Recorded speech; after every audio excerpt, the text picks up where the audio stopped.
Today's top boxing news.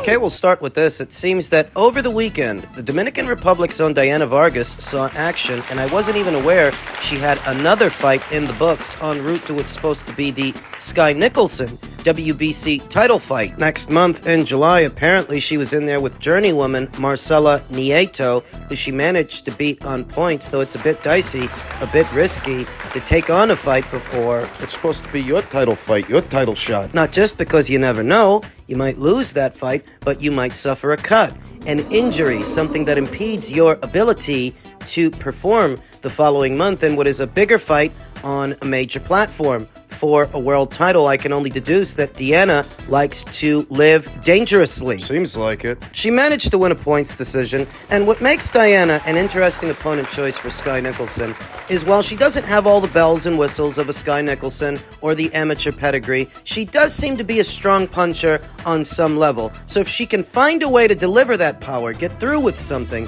she could hurt Skye because Skye hasn't been chin-checked. Skye's entire method of operation is to stay out of the pocket, stay out of exchanges, not get hit. And Skye hasn't been in there with that many, if any, strong punchers. To my knowledge, she hasn't. I think that Diana would be the biggest puncher she's ever faced, and certainly one of the more experienced fighters she's ever faced. Sporting a professional record of 18 wins with 1 loss, no draws, 12 knockouts, having never been knocked out in 19 professional bouts. While her quality of competition is best described as pedestrian, She still has more rounds in the bank than Skye. She's still got more pro fights, more pro experience than Skye. Diana's got 19 pro fights under her belt. 19 to Skye's 10. It's a solid choice. There is angling. You know, what Skye Nicholson and her team are telling themselves is that even if Diana does have power, she doesn't have speed or athleticism. She's not that fast on her feet, doesn't have much speed in those hands. Even if she does have power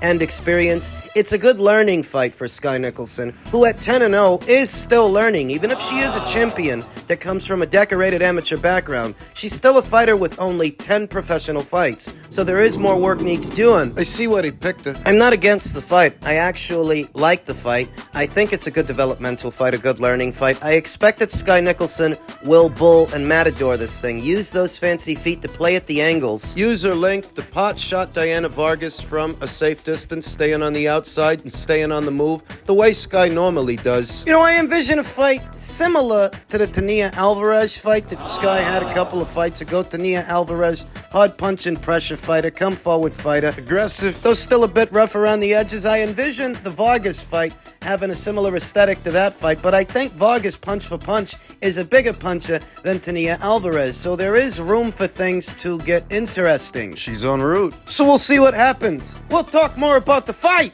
as the fight date approaches. In men's super lightweight news, Eddie Hearn has declared that Jack Catterall's next fight is being targeted for late August in Manchester, potentially versus Regis Prograis or Arnold Barboza. And based on what I'm seeing on social media, it's looking more and more like Regis Prograis may get the fight as Arnold Barboza is trying to pull rank on Jack Catterall, and I don't know why, as Arnold Barboza is neither a marquee fighter or a reigning champion, but there's a noticeable back and forth between them on X. Jack Catterall stated, "The offer's been sent, let's see what you're about," to Arnold Barboza, to which Arnold responded, "Coming into the weekend, no offer at all cap." No es lo mismo llamar al toro que verlo venir. The fuck does that mean? It's one thing to call out the bull, it's another thing to watch him come. Eddie Hearn responded to Arnold Barboza's tweet by saying, "Hi Arnold, the offer was sent to Golden Boy Promotions on Wednesday, and we are in communication with them. We hope to see you soon." To which Arnold Barboza responded,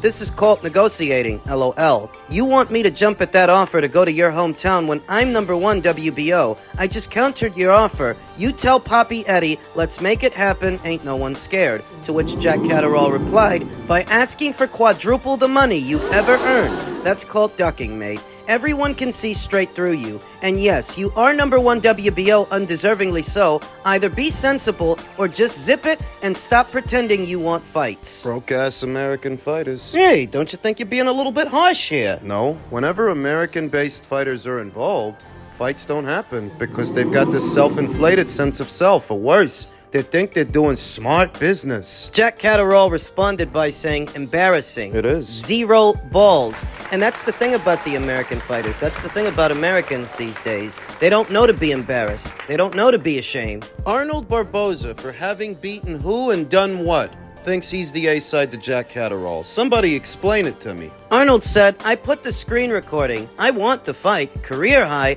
I'm the A-side here. You have no idea what I've made. For sure more than you. Don't forget. This is Barboza Catterall, not the other way around. Undefeated, rated number 1. None of that makes you the A-side. How do you know? Because if you were the A-side, it would be your promoter and your team making the offer, not the other way around. Near as I can tell, you're just the guy with his hands out asking for more money. You say that you countered what Matchroom offered you, but you asking for more money? Yeah, that's not a counter. It's just you asking for more money. It's not you and your promoter offering to do the fight here in America, in your neck of the woods. Since you're the A-side, that's not what you're doing. You're just asking Eddie for more money. Jack Catterall responded by saying, you don't want the fight, which is why you're asking for silly money, and I do know the money you've earned. I know for a fact this is a career-high payday for you. And as for the A-side comment, shows how delusional you are. I'm bored now, so sign, which I know you won't, or duck.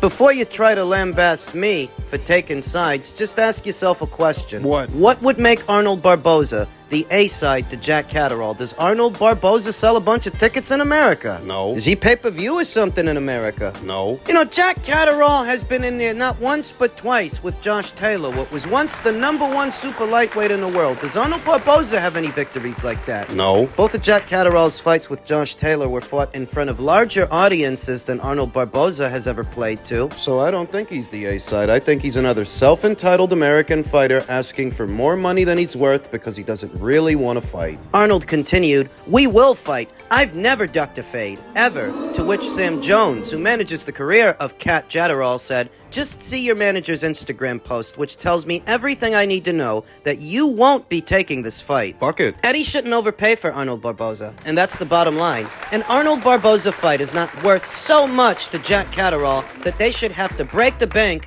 to get that guy to travel. If you don't want to fight Jack Catterall, you don't have to. Let Golden Boy keep conjuring nobodies for you to fight on their shows and see where that gets you. Yeah. Oh, you think you're hot stuff? Yeah. Because you're number 1 WBO. Who's the WBO champion? Teofimo Lopez. And who promotes Teofimo Lopez? Bob Arum. And hasn't Bob Arum always had a way with WBO? Yes, he has. Who do you think has more juice with Paco in a WBO? Bob Arum or Oscar De La Hoya? Bottom line, Arnold Barboza and his team are playing hard to get when they're hard to want. You didn't have any luck getting Teofimo in the ring before. Jack Catterall is interested in fighting you, but you're going to end up pricing yourself out of that fight and doing what? What's the alternative? Fuck him. Give the fight to Regis. Regis Prograis. I saw Arnold Barboza's old manager, Rick Merrigan, take to his own social media saying, Oscar De La Hoya, Jose Ramirez said he's in the mood for a couple of big ones. Let's do Vegas and then Saudi and come back to the 559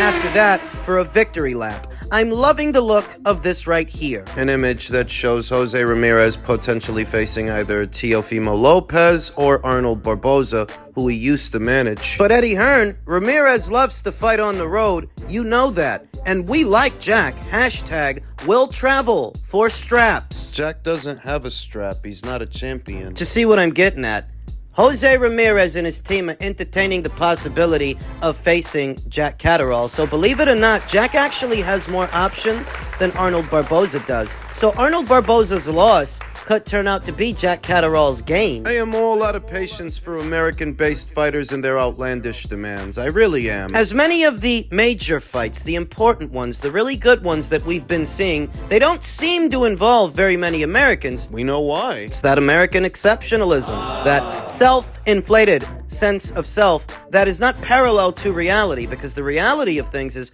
Arnold Barboza is not a fighter that's all that talked about. He's not in high demand. You're undefeated, but so what? Gives a shit. Nobody knows who you are. You gonna let this opportunity pass you by? Go ahead. It would have been a signature fight for you. It would have been an opportunity for you to fight one of the somebodies at this weight. But if you don't want to, you don't have to.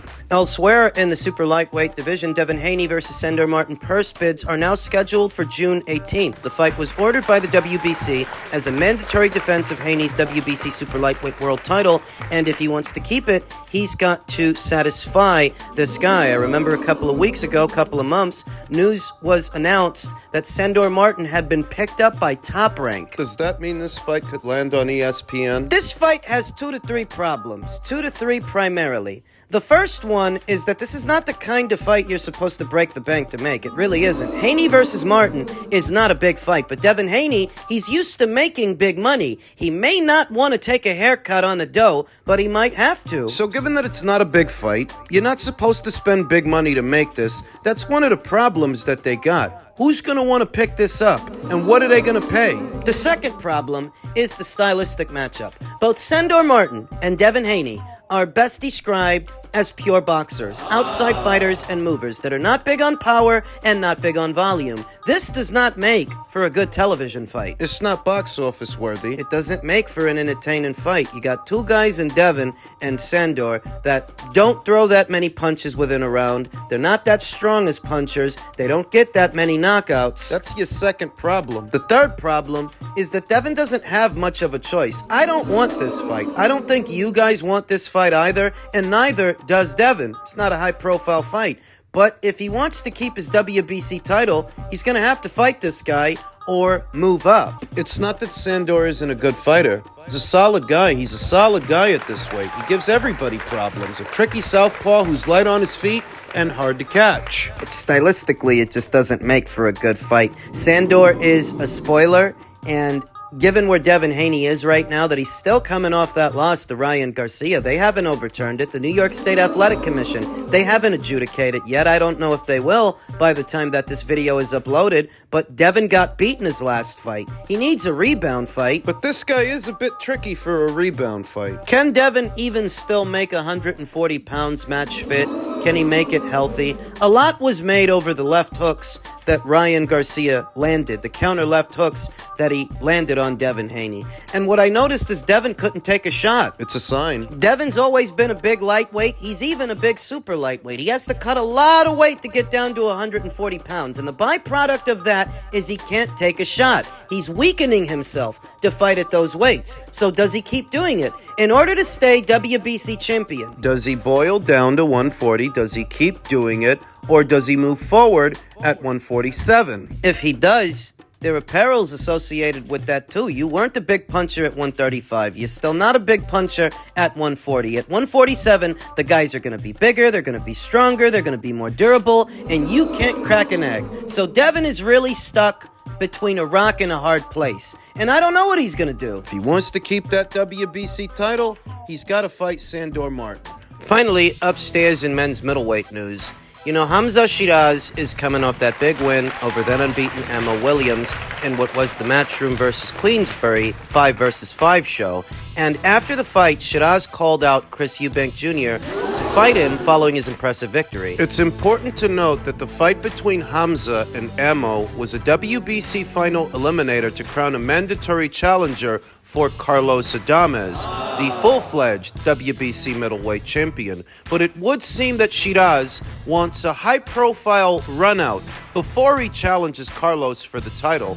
I'm okay with it. I'm okay with it because it's not like Carlos Adames is available to fight anyway. Carlos is fighting this weekend against Terrell Gausha on the undercard of Davis versus Martin, whereas this fight between Hamza and Chris, it's rumored to be going down September 21st at the Saudi Super Show, headlined by Anthony Joshua and Daniel Dubois. If that fight materializes, we all know that the Saudis are planning on doing a big show at Summer's End in the United Kingdom, and this fight could land on that show. It's a good fight. For Hamza, it is. We know that very recently, Chris Eubank Jr. achieved free agency by parting ways with Kale and Nisei Sauerland, Wasserman Promotions. He's not with them anymore. He announced his free agency a little over 2 weeks ago, so they're not in the picture. We also know that Chris Eubank Jr. is not in it for legacy. He won't stand for ceremony. He's not fighting for titles. He's not fighting for his namesake. He's a prize fighter. No more and no less. He's only fighting for the bag. And he could get one. A big one.